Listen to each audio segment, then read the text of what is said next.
are receiving a kingdom unshakable. So therefore we worship God in reverence and in fear.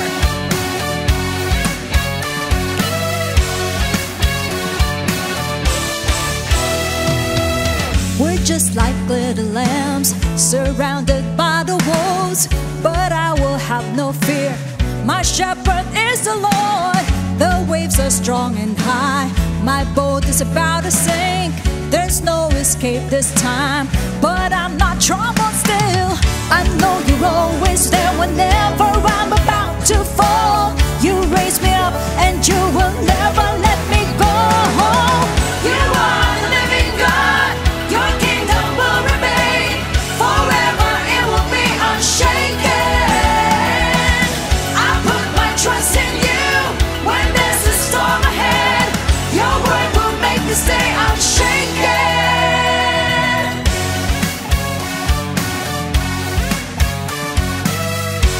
Let's lift him up, church.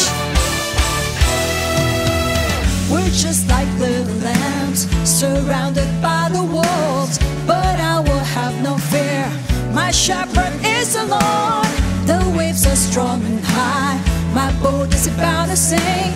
There's no escape this time, but I'm not troubled still. I know you're always there whenever I'm about to fall. You raise me up and you will never let me go. You are the living God. Your kingdom will remain forever. It will be unshaken. I put my trust in you when there's a storm ahead. Your word will make me stay unshaken. You are the living God.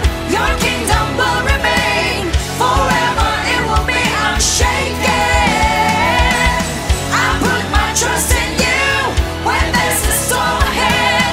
Your word will make me stay unshaken. Your kingdom is from everlasting to everlasting, and your dominion will endure to all generations.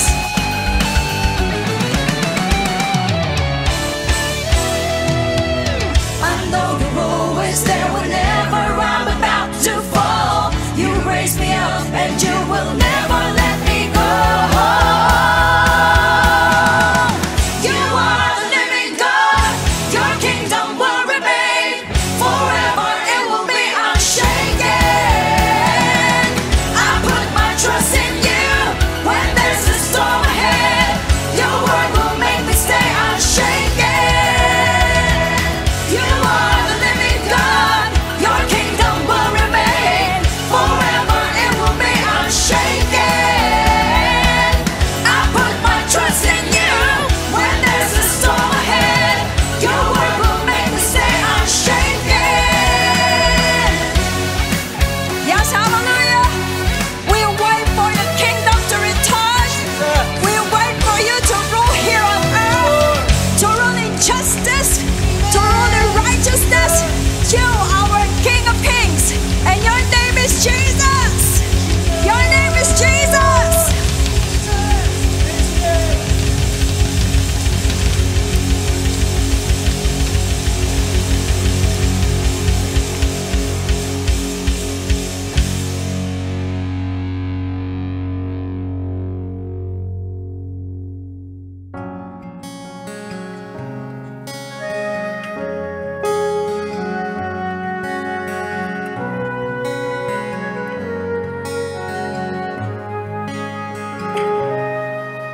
I count the days when I see your face, when I tell myself that it's over.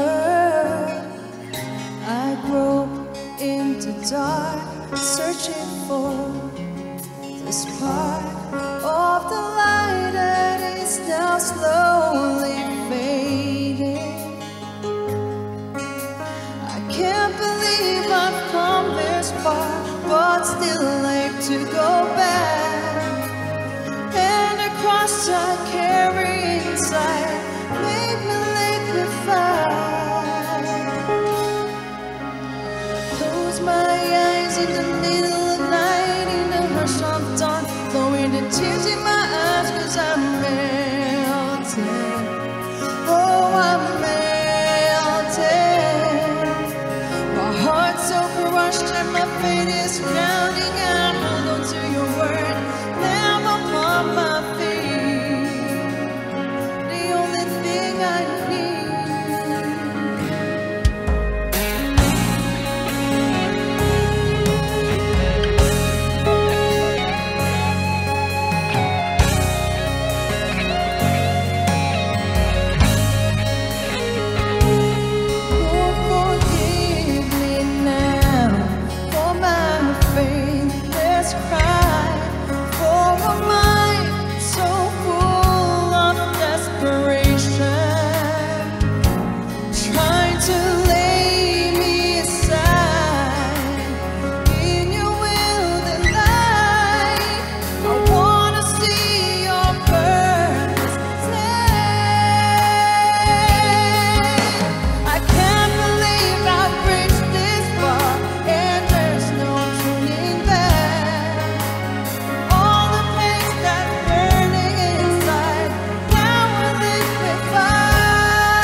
kusa, ngayon'y naging anak niya. Akin ngang natagpuan, ikaw Jesus sa buhay ko. Binigyan mo ng tuwa at sigla ang puso kong ito. Kaya o Diyos, papuri ay sa'yo. Itataas ang aking tinig, walang hanggang papuri ay sa'yo. At ako ay magpapasalamat sa kaligtasan na aking natamo. Itaas po natin ang ating mga tinig sa ating Diyos na buhay. Palakpak po natin ang ating mga kamay. Tumalon po tayo, sumayaw at sumigaw. Dahil sa pag-ibig mo, O Diyos, dahil sa pag-ibig mo, O Diyos, dahil sa...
Rejoice in the Lord, rejoice in the Lord.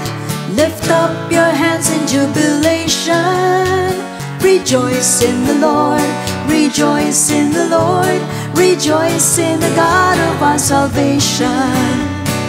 Give Him the glory, for He is our King. We are His people, His praises we sing.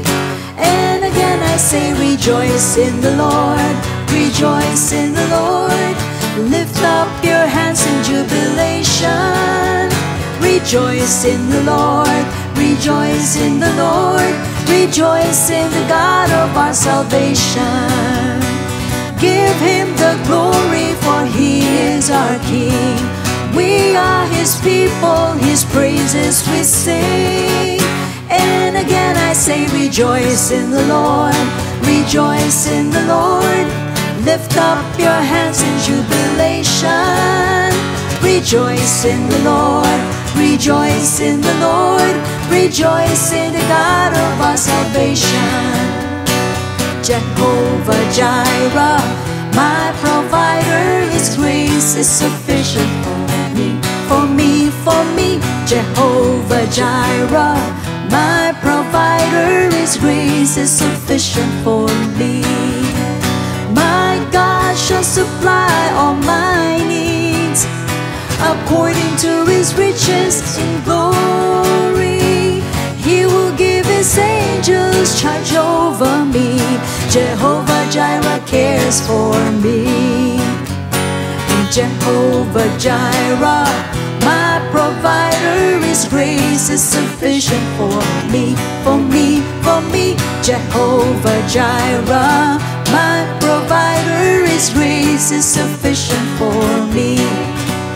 My God shall supply all my needs according to his riches and glory. He will give his angels charge over me. Jehovah Jireh cares for me. My God shall supply all my needs according to his riches and glory. He will give his angels charge over me. Jehovah Jireh cares for me. Jehovah Jireh cares for me. Jehovah Jireh cares for me.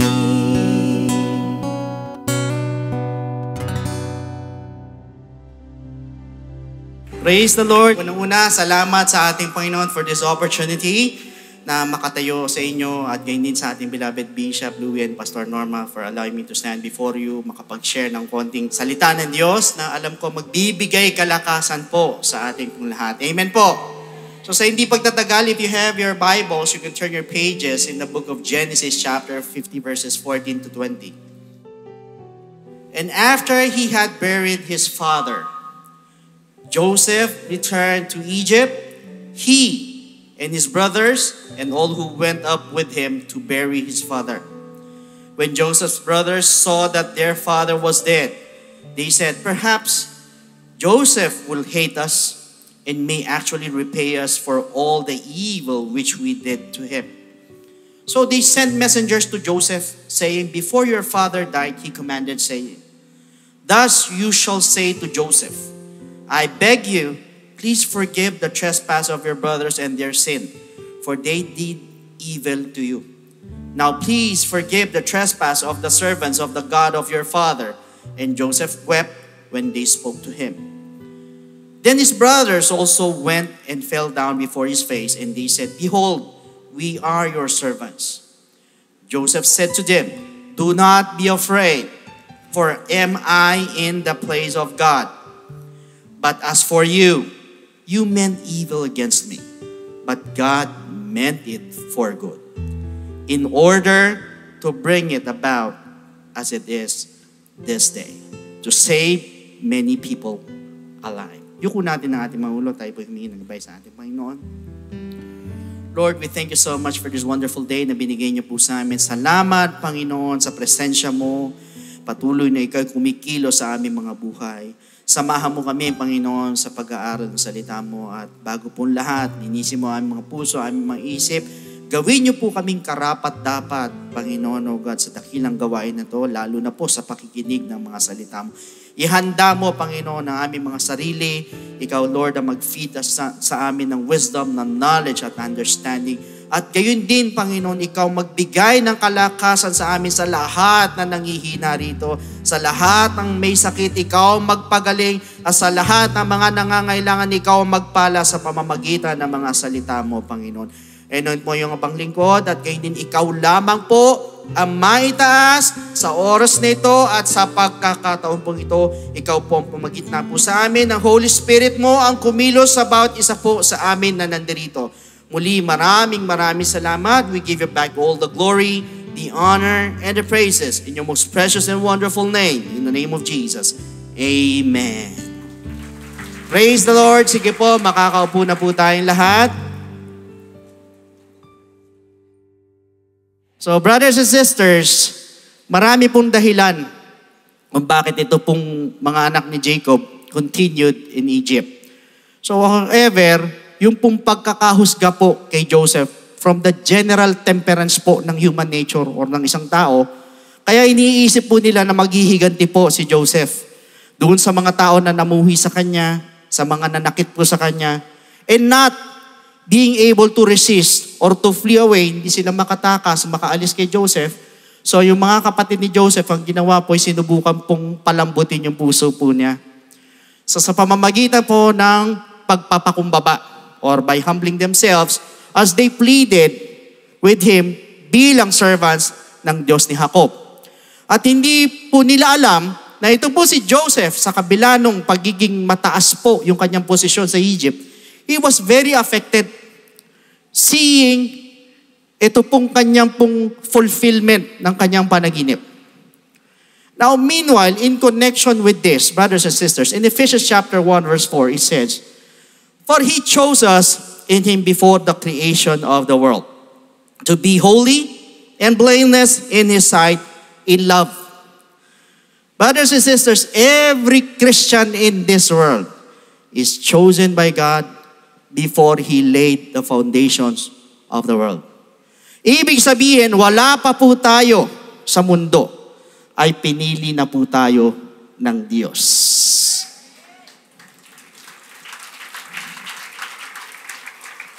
Kaya nga po sinabi ng Bible, many are called but few are chosen. So ibig sabihin, marami po ang tinawag, pero konti lang po ang pinili. And I believe, out of that few chosen by the Lord, kasama po tayo doon sa konti na yon. Ibig sabihin, tayo po'y pinili po ng Panginoon. Included tayo doon. However, the question is, bakit tayo pinili ng Diyos?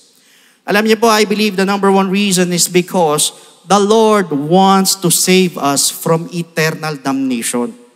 Gusto ng Diyos maligtas po tayo. Amen? And truth be told, brothers and sisters, yung tao po na wala po sa Diyos ay wala pong kaligtasan. Yan po ang totoo. And people who do not believe in the one and true God are candidates for hell. Pero tayo po, mapalad po tayo. Because it is one of the reasons why we are chosen by God. Dahil ayaw niyang mapunta po tayo sa impyerno. At ganyan po ka-concern ng Diyos po sa kaluluwa po natin. Inilihis niya po yung mga paa natin na dapat didiretso tayo, patungo tayong impyerno eh. Pero nilihis niya, ginawa niya patungong langit. Sa pamamagitan po ng pagligtas niya po sa atin, yung pagtubos po ng kanyang dugo sa atin. Kaya nga po, we have all the reasons to be joyful. Talagang nandun na yung dahilan para maging masaya tayo. Dapat ganon mga kapatid, na kung tutusin, there is no reason to be sad.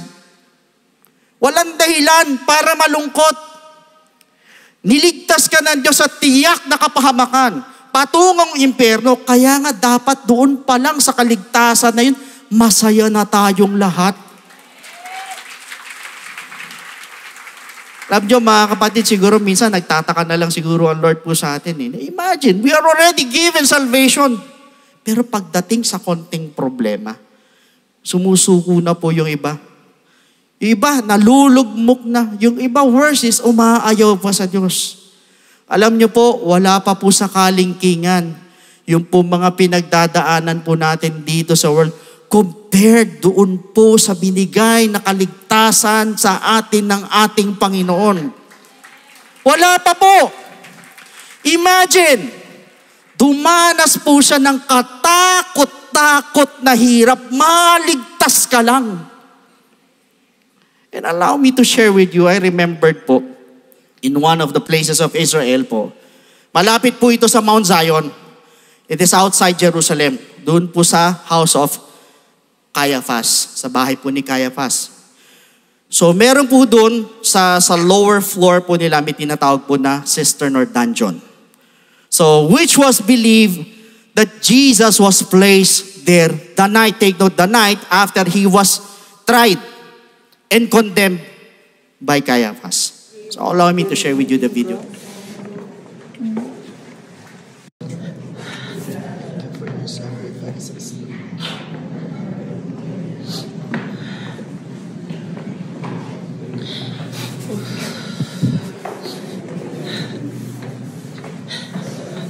Carved by hand in the rocks. These are like prison cells. You can see these ropes. That's where they would tie the prisoners. Like that, sometimes from the ceiling, like this one's over here. Israel still uses this system of Palestinian resistance. So mga kapatid, ito pong portion na ito, sa bahay po ni Caiaphas, sa ibabaw, meron po siyang parang manhole.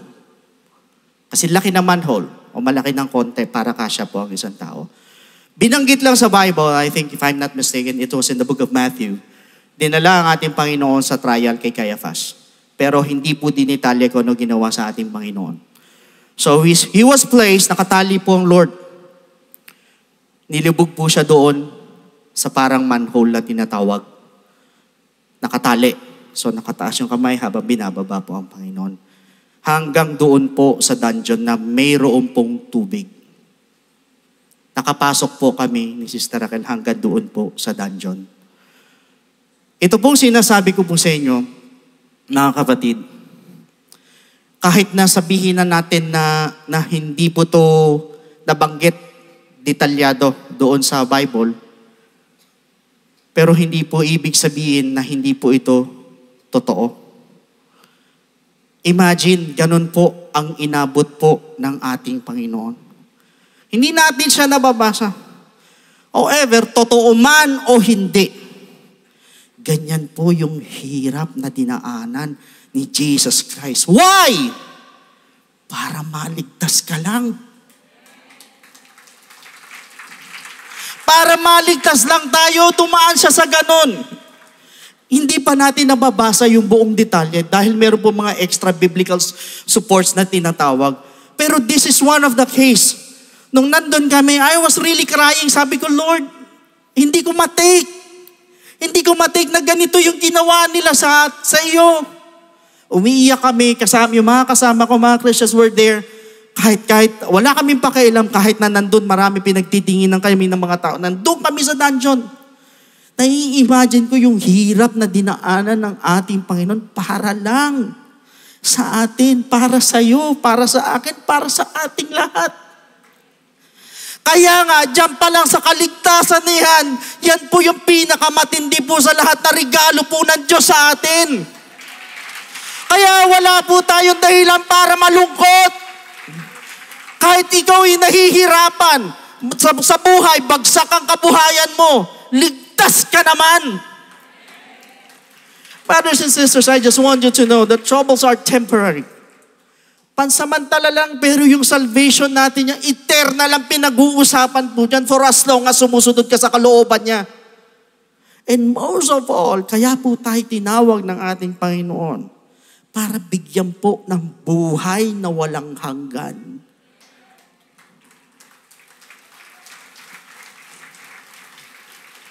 Brothers and sisters, ang eternal life po ay isa po sa binigay na regalo ng Diyos po sa atin.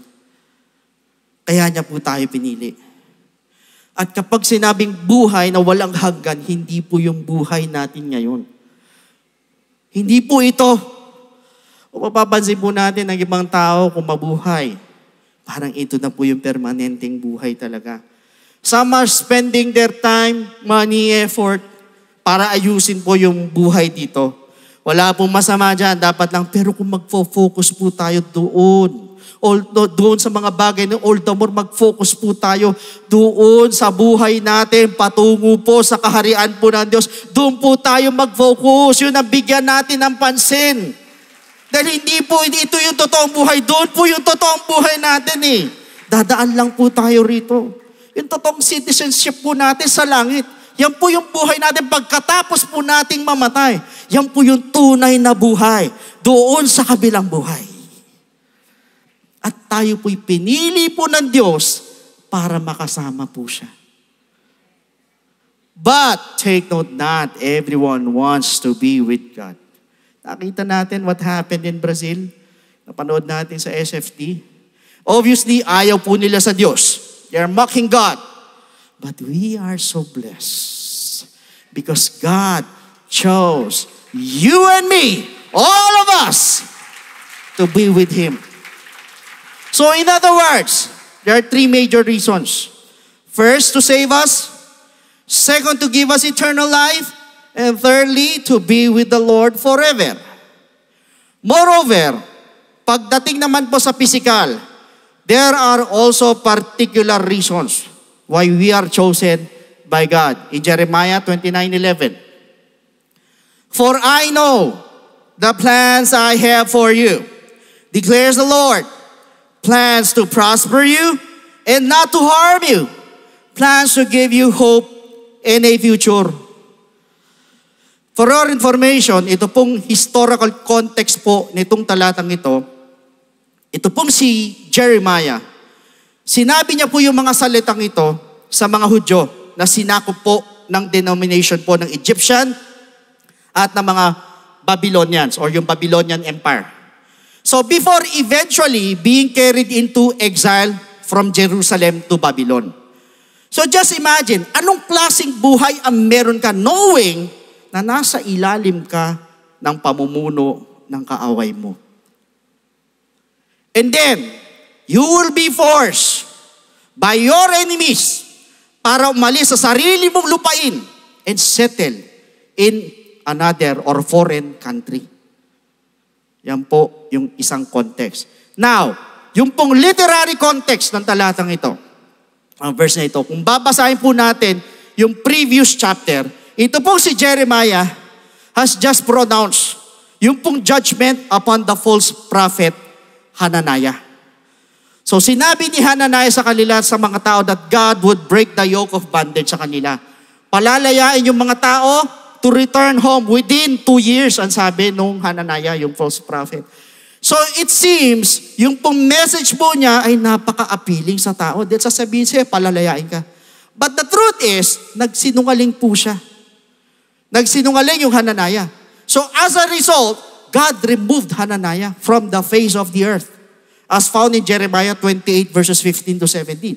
So instead, itong si Jeremiah, sabi niya, he tells the people, they would live in Babylon for at least 70 years. So therefore, yung mga tao, kailangan mag-settle na sila dun. Gumawa sila ng mga bahay nila dun, doon na sila mag-asawa, and pray, na mag-pray sila ng kapayapaan and also for prosperity of the city in which they now found themselves in Jeremiah 29 verses 4 to 10. So ibig sabihin, nung buong context, yung mga salita ni Jeremiah sa Jeremiah 29:11 were spoken to the people in the midst of hardship and suffering. Doon sa mga tao na naghahangad ng immediate, ulitin ko, immediate na rescue or immediate na kaligtasan, ng katulad po ni Hananiah nung nagsinungaling po siya. Pero ang response po ng ating Panginoon ay hindi po para mag-provide ng immediate rescue or escape from that difficult situation. Hindi po.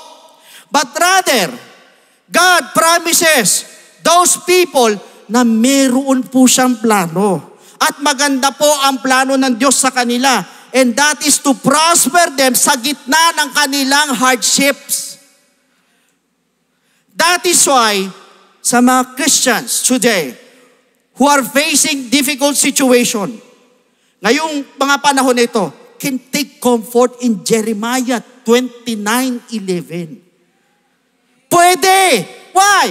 Knowing that hindi po ito pinangako ng immediate na rescue po from hardship or suffering po natin. Hindi naman po bigla eh. But rather, ang pangako po ng Diyos has a plan for our lives, for you and me. Regardless, ano man ang pinagdadaanan mo, may plano ang Diyos sa'yo. Furthermore, ang mga Kristiyano po can take comfort in knowing that God promises to be there for us. Pinangako ng Diyos na nandyan siya sa kabila na nagdudusa ka, naghihirap ka, nahihirapan ka. Nandyan siya, kasama mo siya. Bakit ko po sinabi? Kung itutuloy natin ang basa ng Jeremiah 29, verses 12 and 13, kayo na lang po magbasa.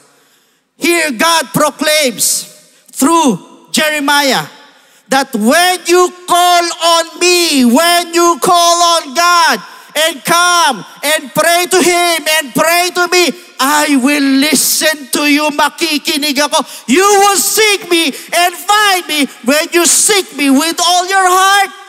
Matatagpuan mo daw siya pag puso ang ginamit mo. Pagka nanalangin ka, nag-pray ka, lumapit ka, makikinig po siya. Ibig sabihin, meron po magandang plano po ang Diyos po sa atin. Lahat tayo, maging sino ka man at ano ka man, God has a plan for you. Ano po yun? That is, isa sa plano niya, plans to prosper you. Sino-sino gustong pagpalain, taas ang kamay. Talagang pagpapala, talagang ang bibilis nyo, no, mga kapatid. So, ibig sabihin ng plano ng Panginoon is prosperity. Hindi po plano ng Diyos na maghirap ka, maghikahos ka. Hindi po plano ng Diyos na mabaong ka sa utang. Alam ng Diyos, ang iba po sa atin dito, nung kunin ka niya, pagdating po sa problema sa finances, lubog na lubog ka. Ang plano niya, iahon ka dyan sa problema mo. Ayaw ng Diyos na nangungutang tayo. Ang gusto ng Diyos, tayo yung magpapautang. Bakit yan po ang gusto ng Diyos? Dahil yan po yung plano niya para sa atin. Maliban na lang sa mga negosyante na nandito, wala po negosyante na walang utang, madalas meron. However, hindi po plano ng Diyos na halos hilahin po natin yung dila natin sa pagkita po ng pera. Hindi mo kailangan maghikahos. Unahin mo lang siya. Unahin mo lang yun. May magandang plano sa iyo, unahin mo lang, and all these things shall be added unto you. Hindi po plano ng Lord na nakikita mo yung iba pinagpapala, tas ikaw nakanganga. No! It is not His plan for you. Maganda at matindi po ang plano ng Diyos sa atin. Amen. At kasama po sa plano niya is not to harm you. Wala po siyang planong saktan ka. Kahit minsan hindi po inisip ng Panginoon na saktan ka. Ang plano niya, pagpalain ka, hindi po saktan. At hindi lang po yan. He has plans to give you hope. Plano ng Lord na bigyan tayo ng pag-asa at sa Kanya lang po manggagaling ang tunay na pag-asa. Brothers and sisters, ang tindi po ng buhay po natin. Kung lahat po tayo ay umaasa parati sa Diyos. At lahat tayo ay punong-puno ng pag-asa. Yan po yung gusto ng Diyos. Bakit? Once na punong-puno ka ng pag-asa, siguradong punong-puno ka rin ng kapayapaan. Punong-puno ka rin ng kagalakan. Why? Umaasa ka sa Diyos eh. Amen? Most of all, plans to give you a future. A future. Yan po ang plano ng Diyos. Kaya lang, what kind of future ang ibibigay ng Diyos? Yan po ang tanong. Naniniwala po ako na isang magandang kinabukasan ang ibibigay po sa atin ng ating Panginoong Hesukristo. Imagine, ang dami ng plano ng Diyos sa atin. But unfortunately, kahit maraming plano ang Diyos sa atin, may mga katanungan pa rin po tayo. And I know that some of you here, you have questions at the back of your mind. Nagtatanong tayo sa Diyos, Lord, bakit ganito? Lord, bakit ganon? Ano ba yung dahilan? Lord, bakit nagkakaganyan yung buhay ko? Alam niyo po ano nagiging resulta? Pag puro ganon, people get discouraged. Nadi-discourage. Nangihina sa pananampalataya because we could not get the plan of God.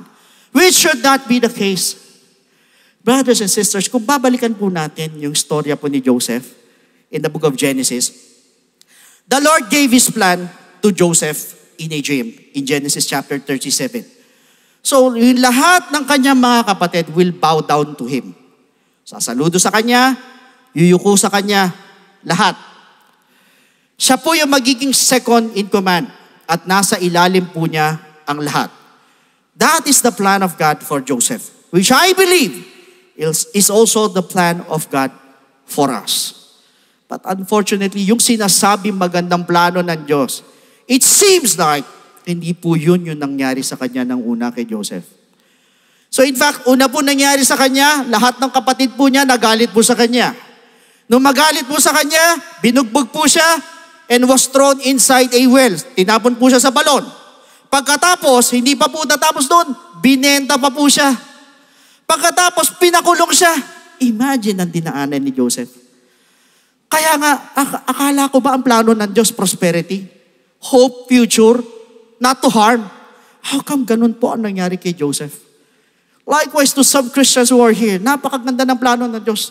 But how come nangyayari din po sa atin na hindi maganda ang iba po sa atin? Minsan kabaliktaran po ang nangyayari or madalas kabaliktaran ang nangyayari. Let's go back a little further. Yung storya naman po ni Jacob at saka ni Joseph. In Genesis 37:3. Now Israel loved Joseph more than any of his other sons. Ulitin ko. Now, Israel. Si Israel, si Jacob po. Israel loved Joseph more than any of his other sons because he had been born to him in his old age. And he made an ornate robe, tunic. Po ang ibig sabihin ng ornate robe. Tunic po yun for him. Here, we read na ito po si Jacob or si Israel made the tunic for Joseph. Anong ginawa ni Jacob? Take note, brothers and sisters. 12 po ang anak po ni Jacob. Ang pinaburan lang po niya yung isa.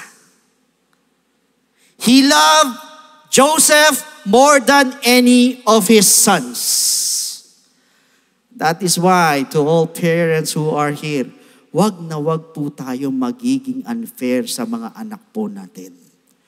Kailangan balanse po ang pagmamahal po natin sa mga anak-anak po. Kung ano po yung binigay mo sa isa, ibigay mo rin sa isa. Alisin po natin yung favoritism. Si Jacob po kasi ganun ang ginawa. That is why ano nangyari? Nagalit po yung mga kapatid ni Joseph sa kanya.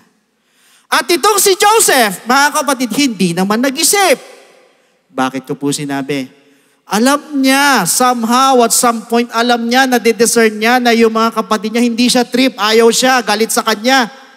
Yung mga kapatid niya, anong ginawa ni Joseph? Kwento pa yung panaginip niya sa mga kapatid. Kwento niya. Kaya ano nangyari? Nagalit yung mga kapatid ni Joseph sa kanya. Binugbog siya, pagkatapos hinulog siya sa balon. Bakit?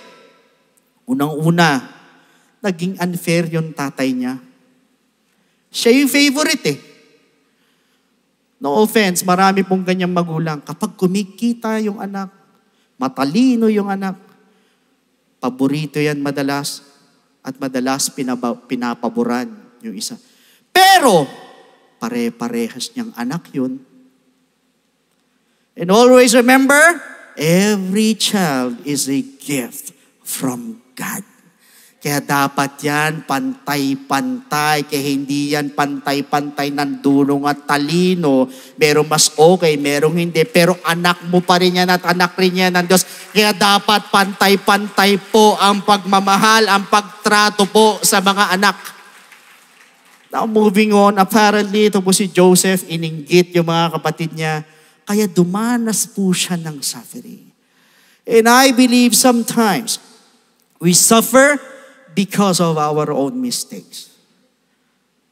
Kaya tayo minsan nagsasuffer dahil tayo rin po ang may kasalanan. Kaya tayo napapahamak. It is not God's mistake. At kahit kailan hindi po magkakamali ang Panginoon. Remember, si David po, the Lord allowed him to commit a terrible mistake. Nung makita niya si Bathsheba naliligo, ayun, ano nangyari? Nagkasala po siya. Why? Dahil doon po sa pagkakamaling yun. What about si King Hezekiah? He was blessed by God. Nung pagpalain ng Lord, ano ginawa? Nung dumating po yung mga hari, ang ginawa, pinagmalaki yung lahat ng mga kayamanan niya. Kaya nagalit ang Panginoon. Ano nangyari? Kinuha yung kayamanan niya. Dahil din dun sa pagkakamali na yun. Sumablay po siya. Remember, sa creation account, when man fell into sin, pumasok po yung sickness, poverty, strife, death, pestilence, calamities, nandyan. Instead na ang Diyos po ang sundin at pakinggan, ang demonyo or ang devil po ang sinunod. Nagkamali rin po siya, si Adan. Ano nangyari?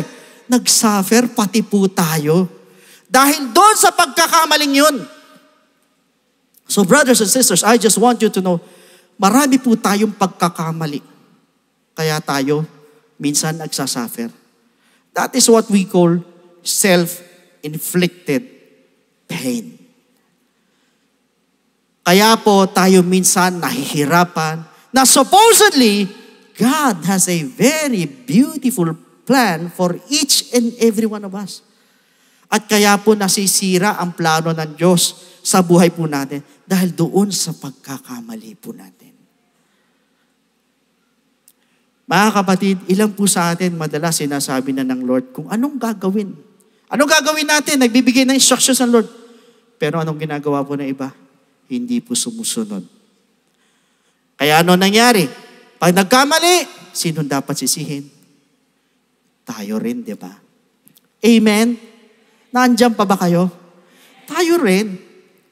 Malinaw po na sinabi ng Bible that God's plan is to prosper us, to prosper you and me, to prosper all of us, not to harm us, to give us a hope and a better future. But sometimes we could not get it because of our wrongdoings. Doon po lumilihis yan.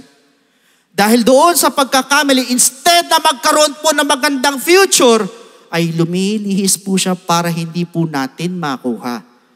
That is why ang iba puro questions, puro complaints, puro reklamo minsan sa ating Panginoon. Lord, akala ko ba maganda yung plano mo? Bakit ito nangyayari sa akin? It seems hindi maganda. Bakit yan ito? Brothers and sisters, tatanungin ko po kayo. Let's be honest. Sino-sino po sa atin dito, once in your life, nagkamali ka na, taas ang kamay. Ako, tataas ko yung kamay ko. Halos lahat tayo. May mga bagay na nagagawa tayo sa Panginoon, nagkakamali tayo. Minsan hindi nga natin alam na sumablay tayo. But I just want you to know na kahit na nagkamali po tayo, mabuti pa rin po ang Diyos. Mabait pa rin po ang Diyos!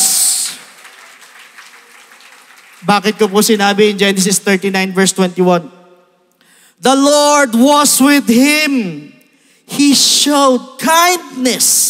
He showed him kindness and granted him favor in the eyes of the prison warden.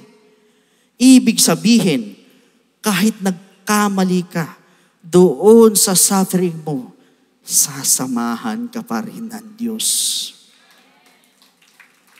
Sasamahan ka pa rin niya. Sumablay ka na, nagkamali ka na, sasamahan ka pa rin niya.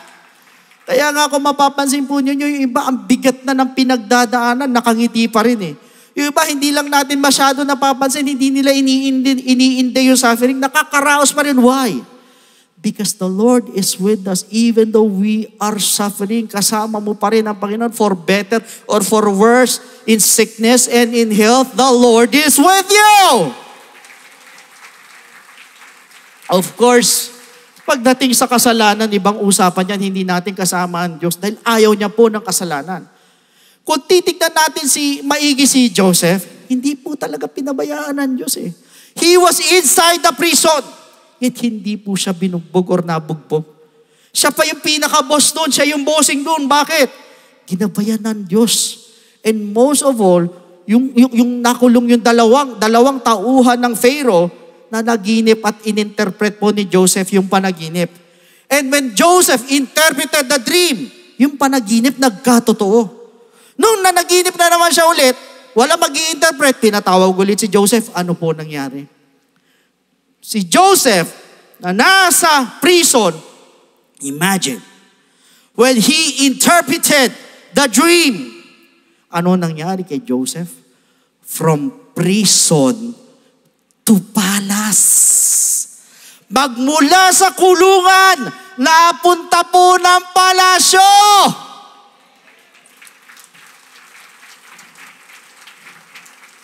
That is why, brothers and sisters, God is telling us this morning, to all of you, saying, sometimes we fall, we falter, sumasablay tayo sa Panginoon, pumapalpak tayo sa ating Panginoon, pwede palang gawin ng Diyos sa atin din yan. Mula dyan sa kinakukulungan mong problema, pwede kang dalhin sa palasyo po ng ating Panginoon. Pwede palang gawin ng Diyos yun. Nakita niyo si Joseph, he became second in command sa Egypt. He holds a blessing in all throughout Egypt. At yan po ang gusto mangyari ng Diyos po sa atin na tayo po yung may hawak ng blessing. Yan ang gusto ng Panginoon. But the question is, paano po nangyari na nakuha ni Joseph, yung samantalang nasa kulungan po siya. Dahil doon po sa pagkakamali niya, pero napunta siya sa palasyo. First, Joseph, despite the suffering, he remained faithful to God. Nanatili pa rin po siyang tapat sa Diyos kahit marami siyang pinagdaanan. Hindi siya nagkasala, tinukso siya ng asawa ni Potiphar dahil nabighani sa kanya dahil pogi po si Joseph Pero hindi siya bumigay. Second, despite of the suffering, he did not blame God. Hindi niya sinisi ang Diyos. No offense, ang ibang tao, pag nagsasuffer, minsan sinisisi ang Diyos. Sinisisi pa ang church. Lahat sinisisi. Pero mabigat yung sisihin mo ang Diyos at lumalayo pa sa Diyos. Kung minsan nasasabi pa kung kailan pa tumanggap ako sa iyo, tsaka pa dumami ang problema ko. Brothers and sisters, I just want you to know, wala po nakasulat sa Bible, pag nagkamali ka, hindi ka magsasuffer. Pero merong consequence po yan pag sumasablay po. Bakit? Para matuto ka. Tinutuwid ka ng Diyos, kaya ka binibigyan ng consequence. Kaya wala po tayong karapatan para sisihin po ang Diyos. You know what the best thing that we could do is ask God for forgiveness. Yun lang naman. At lalo po tayo magsumiksik po sa Kanya. Na katulad po ng ginawa ni Joseph, lalo po siya dumikit sa Lord. Kaya lalo po siyang nanampalataya. And remember, God's plan is not to harm you. Amen. Thirdly, despite of the suffering, he knew how God moves. Sa kabila ng ang daming suffering ni Joseph, ang dami niyang pinagdaanan, alam niya kung papaano kumilos ang Diyos. Alam ni Joseph. Brothers and sisters, tayo po alam natin madalas kumilos po ang Diyos pag tayo po'y pinagpapala.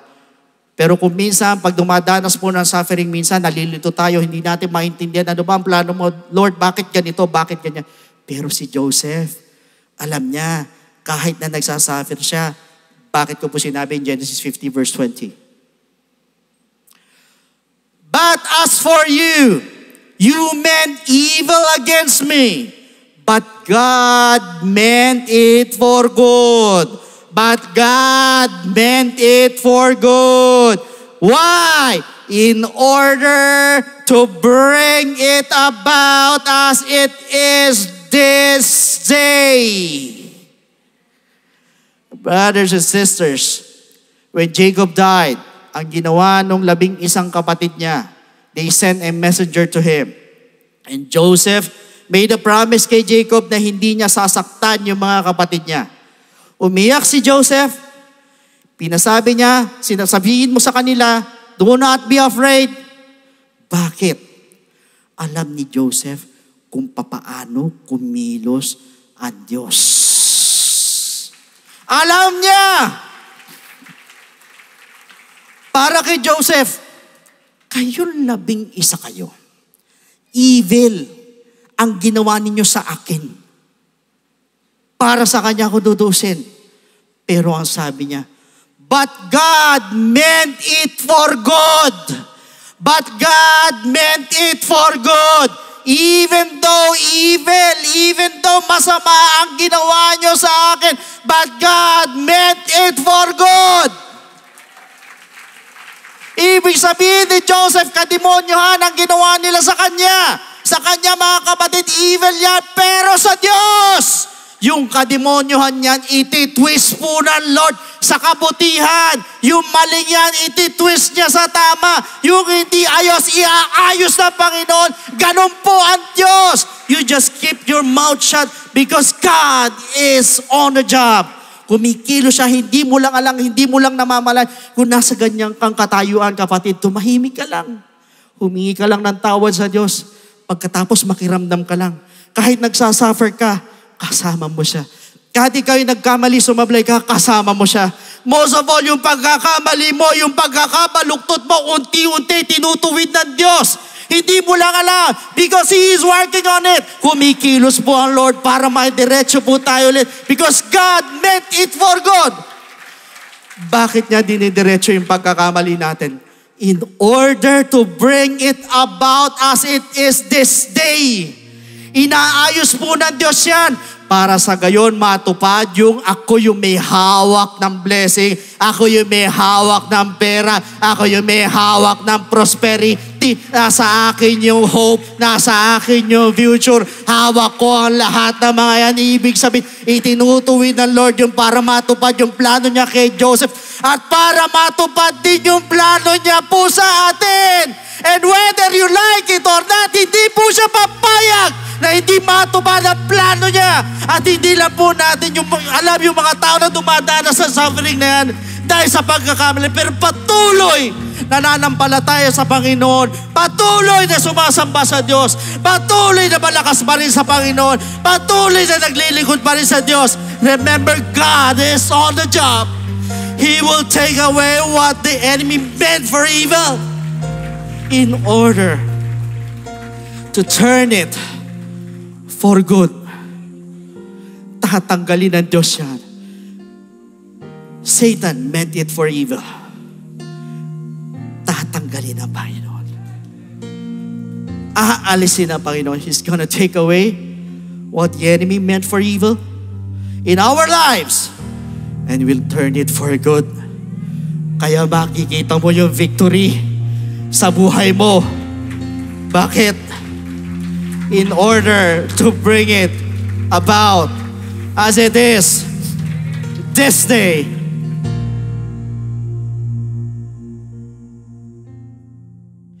Praise the Lord dahil muli pong nangusap ang ating Panginoon kung paano po siya kumikilos at kung paano niya po tayo inaalis sa ating pong pagkakamali at sa ating pong mga sufferings. Katulad po ni Joseph ay kailangan matuto po tayo sa kabila ng ating suffering. We remain faithful to God. At wag po natin sisisihin po ang Diyos. And we should know how the Lord moves. Dapat alam na alam po natin. At magtiwala po tayo sa Kanya dahil siya po'y pirming on the job para idiretso po tayong muli pagkatapos po ng ating pagkakamali. Remember that the Lord meant it for good. Meanwhile, to all our first-time viewers, maaaring nasa sitwasyon ka na kung saan kayo'y dumadanas ng paghihirap o nahihirapan ka. Pero ngayong gabi po ito, pinili po kayo ng Panginoon na marinig ang mensahe po niya. Dahil ang plano niya para sa bawat isa ay iligtas po kayo at magkaroon po kayo ng buhay na walang hanggang kasama po siya. But all we need to do is to accept Jesus Christ as your Lord and personal Savior and believe in His gospel for you to be saved.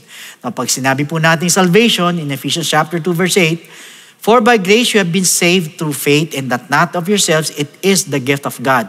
Malinaw na sinabi po ng talata that we are saved by grace through faith. Kaya lang po ang tanong, saan tayo mananampalataya at maniniwala? It is found in 1 Corinthians chapter 15 verses 1 to 4. Moreover, brethren, I declare to you the gospel which I preached to you, which also you received and in which you stand, by which also you are saved, if you hold fast that word which I preached to you, unless you believed in vain. For I delivered to you first of all that which I also received, that Christ died for our sins according to the Scriptures, and that He was buried, and that He rose again the third day according to the Scriptures. Sa madalit sabi, we need to believe in the gospel of Jesus Christ. Yung pong death of Christ, yung burial of Jesus Christ, at yung pong resurrection of Jesus Christ. So tatlo po yan, death, burial, and resurrection na kailangan po natin sampalatayanan at paniwalaan. Kaya lang po ang tanong is believing enough. Pag tayo po ba'y naniwala, tayo nanampalataya, matatapos na po tayo dun or tutuldok or hihinto na po tayo dun. Alam niyo po ang sabi po sa 1 Peter chapter 4 verse 17, for the time has come for judgment to begin at the house of God. And if it begins with us first, what will be the end of those who do not obey the gospel of God? Ano daw ang katatapusan, ano daw ang dulo doon sa hindi sumunod sa gospel ng ating Panginoon. So sa madali sabi, the gospel of Christ must be obeyed. Pag tayo nanampalataya, tayo naniwala, kailangan lakipan po natin ng pagsunod. Hindi po tayo matatapos sa believing, but rather we need to obey the gospel of Jesus Christ. Kaya lang po, another question is, how will you obey? It is found in the book of Acts chapter 2 verse 38. Then Peter said to them, repent, and let every one of you Be baptized in the name of Jesus Christ. Ulitin ko ang sabi, be baptized in the name of Jesus Christ for the remission of sins, and you shall receive the gift of the Holy Spirit. Now, first is repentance. Tayo po magsisisi po ng ating mga kasalanan. We're going to ask for forgiveness.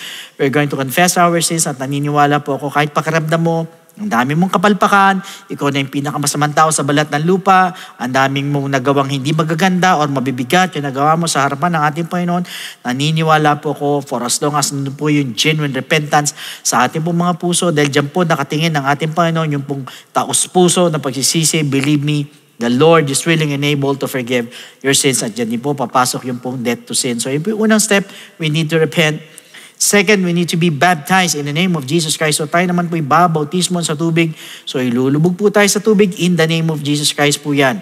At ang sabi po sa Romans chapter 6 verse 4, therefore we were buried with Him through baptism into death. Ulitin ko, we were buried with Him through baptism into death, that just as Christ was raised from the dead by the glory of the Father, even so we also should walk in newness of life. Sa madalit sabi, we need to be baptized in the name of Jesus Christ. Why? Dahil para bagang inililibing naman po natin ang ating mga kasalanan, kasabay naman po ng paglilibing kay Kristo. And take note, hindi po ito paghuhugas ng dumi ng katawan, kundi ito po yung pag-aalis po ng ating mga kasalanan. So yun po yung pangalawang step, we need to be baptized in the name of Jesus Christ. Now the third step is we need to receive the gift of the Holy Spirit. Diyan naman po papasok ang ating transformation, yung ating mong regeneration. Sa madalit sabi, tayo mababago na po, na nabanggit po sa Romans 8:11. In fact, once we receive the gift of the Holy Spirit, we're also receiving power. Power saan? Aminin nyo man hindi, sa lahat ng ating mga first-time viewers, lahat tayo may kahinaan. Kung minsan pinipilit natin magbago, 1, 2 buwan, sa mga susunod na panahon, bumabalik tayo sa dati. Bakit? Kasi sarili mo lang. But you know what? Once you receive the gift of the Holy Spirit, yan po yung sinasabing power. Power saan? Power to overcome all our weaknesses. At yan din po yung magpapaalala po sa atin para makasunod po sa kalooban po ng ating Panginoon. So take note, ito po 3 bagay na ito ay kailangan maganap po sa ating po mga buhay. First, we need to repent. Second, we need to be baptized in the name of Jesus Christ. And thirdly, we need to receive the gift of the Holy Spirit. And that is what we call the good news, and that is the gospel of Jesus Christ. So at this moment, sa lahat po ng gustong tumanggap sa ating Panginoon, pwede po ba na itaas natin ating 2 kamay bilang tanda ng pagsuko? Yuko natin ang ating mga ulo. And please repeat after me with this prayer na nandun yung taos puso na tayo po humingi ng tawad sa Panginoon. Nagsisisi po tayo sa lahat ng ating pagkakamali, sa lahat ng ating mga kasalanan. Sige po, sumunod po kayo sa maikling panalangin nito. Panginoong Hesus, lumalapit po ako sa iyo bilang isang makasalanan. Patawarin mo po ako sa lahat ng aking mga pagkakamali at pagkukulang. Sa oras na ito, tinatanggap po kita bilang sariling tagapagligtas at tinatanggap po kita bilang Diyos ng aking buhay. Naniniwala po ako na ikaw ay namatay, ikaw ay nilibing, at sa 3 araw ay nabuhay na magmuli. Tulungan mo po ako makapagsimula ng bagong buhay at idagdag mo po ako sa iyong kaharian. Maraming salamat po. Sa pangalan ni Jesus. Amen. So yan po yung first step. Para sa pangalawang step, andyan po yung mga telephone numbers po natin. Sa baba po ng mga screens po ninyo. Pwede po kayong tumawag dyan para makapagpa-schedule po tayo ng water baptism. Otherwise, andyan po ang ating FB page. Iwan lang kayo ng mensahe para masagot po namin to give you further instructions. Sa pagkakataon po ito, muli tayo po yung manalangin. Magpasalamat po tayo sa ating Panginoon. Lord, muli kami nagpapasalamat sa iyo sa mga salita mo. Salamat sa paalala mo. Minsan kami nagkakamali, pero kami tinutuwid mo, Panginoon, O God. Kasi po, gusto mo po, Lord, na mapaayos kami in order to bring it about as it is today. Salamat sa mga salitang ito. Hayamang ito po'y maipamuhay po namin, ma-apply namin sa aming daily lives, Panginoon. And again, we look forward sa susunod na linggo, sa mga ituturo mo po sa amin. And Lord, I pray that you continue to protect us. Be with us, Panginoon, O God, and provide for each and every one of us sa lahat mo ng mga nangangailangan. At gayon din sa lahat ng mga may sakit, Panginoon, pagalingin mo, Panginoon. And Lord, maraming salamat. Muli, pinabalik namin sa iyo lahat ng kapurihan, kadakilaan, yung most precious and wonderful name. In the name of Jesus, Amen. So once again, brothers and sisters, God bless every one of you, and to God be all the glory.